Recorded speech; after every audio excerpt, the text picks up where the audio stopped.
Hi, this video is to give you a couple of tips for the block called Rough Cut Diamond. And this is a picture of the block. You're going to make 2 different units for this block and then sew it together into 4 rows. So the first unit is 4 patches. You're going to sew 4 patches for the 4 corners of the block, and each one of those 4 patches will have this yellow-green color in one of the corners. You're going to sew 4 other 4 patches that have red in one of the corners. And so we're going to do this the old-fashioned way of sewing little squares together instead of doing strips, because we want this to be really scrappy. So what you'll do to sew the 4 patches is you'll just get 4 squares, and you're going to sew 2 together and 2 together. You're going to press the seams open, and then you're going to sew them back together. And you will also press that seam open. Let me get my little stack. So after they're sewn together, both seams across will be open. This block has a lot of intersecting seams, and it's really difficult to figure out which way they need to go in order to all nest together. So in this block, we're just doing all the seams open. So you're going to have 4 units that have red in the corner, and then you're going to have 4 units that have green, yellow-green in the corner. So I think that's all I need to say about that. One thing I do want to suggest is when you're looking at these videos are meant to only be helpful and give tips. And so I am not going to walk you through every single step of the pattern. That's where the written instructions are very important. If I were you, before I even started, I would read through this so that you know what's up and you can do the block correctly. Also, if there are special tools that I recommend, I write the pattern for the special tool. And the tools I don't ask you to buy very often, and so they're very worth it, I hope. So, okay, let's go over this next unit, which is this right here. I called it an elongated hexagon. It's half of a square and a square. We just don't sew on the last 2 corners. But it does have 6 sides, 1, 2, 3, 4, 5, 6, and that's why I called it an elongated hexagon. So you have in your pattern a sheet like this. I misnumbered it. So you have one that has 1 as a triangle in the corner. Use the one, and it says right here, use this one, it has the correct numbering. You're going to make 4 copies of this correct page. Number 1 needs to be in the middle. And sorry, I just had to check to make sure I was really recording. I am. Number 1 is here, and then 2 and 3 are the 2 side triangles. So you can, I ask you to make 4 copies. You can use this as one of your copies. Just get your pencil and renumber it so that there's 1, 2, and then 3, like that. Okay? So there's one of your copies, and then you're going to cut them apart.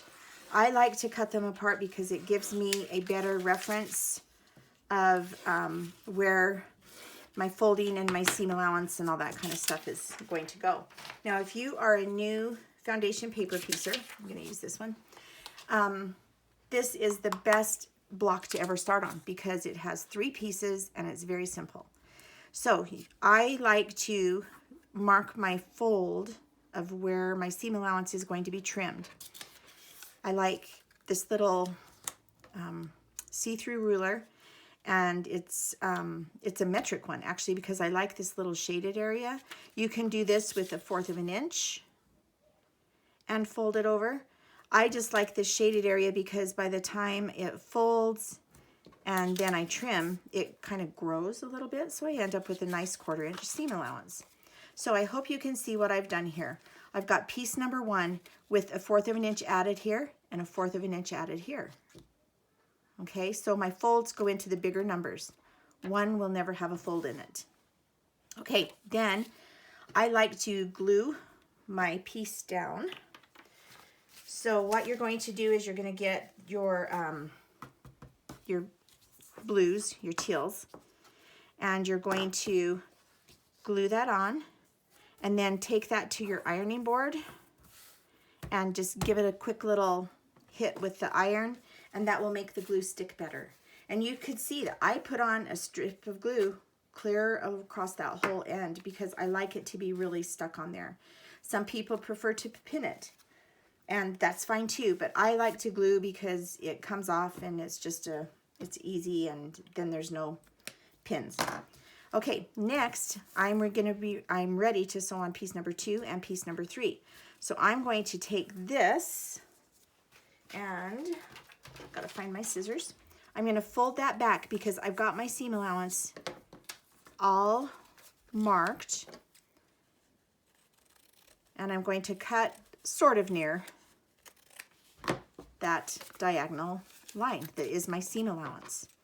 What that does is it allows me to place my next piece so that the seam allowance is already there. And since we have pre-cut our triangles in our cutting, then it's ready to go right sides together, raw edges even, and I line up this point sort of by the points that are in here. Then you're going to take it to your sewing machine, turn it over, and I start sewing out here, and I sew across into the line, right directly on the line and off the paper.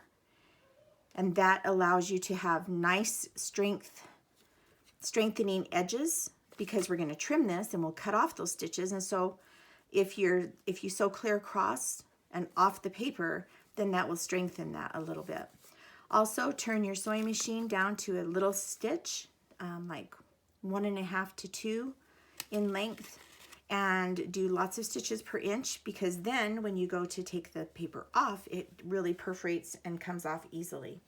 Okay, so here is a different block that I've sewed on the first side already. So here is a close-up of how I stitched and then went right to the line and off the paper. Then I would place my next triangle, right sides together. I sort of line up those points on this and this, just eyeball it, and take it to your sewing machine. Sew from out here across the line and off the paper, and then you're ready. You have this one done. So this one has both sides sewn.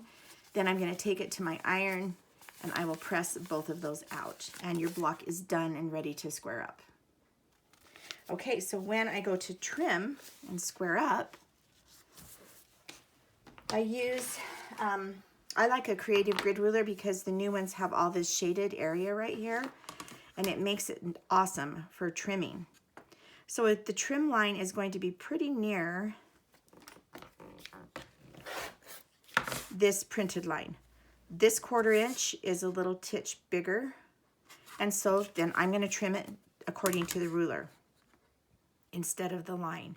So I just line up the 1/4 inch mark on there, and you're going to trim all 4 sides.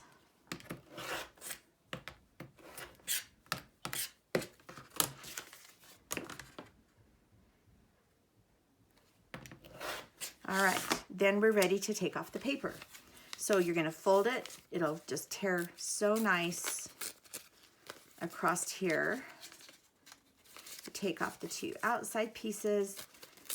And even though this was stuck, all I do is I just pull it just a little bit, and it comes off fantastic. Now, glue does seem to work better with a large piece. If you're doing itty-bitty pieces with foundation paper piecing, pinning works, but for a large piece, glue really helps maintain it so that it keeps its integrity, and all these are bias edges, and so it'll work really the very best. Okay, so then when you go to sew your block together, let me move this stuff. You're going to get all 8 of your 4 patches, 4 with green in the corner, 4 with red in the corner. You're going to have 8 of these elongated hexagons, and you're going to sew them together into 4 rows. Every row is going to have 2 4 patches, and 2 elongated hexagons. They just are placed in different order and different colors. So all the reds are going to go in the middle. Just lay out your quilt block and then sew it together 1 row, 2 rows, 3 rows, and the 4th row. Can you see that? Sorry, 4th row. And then you're going to press those seams open where they hook together, as well as the long seams right there.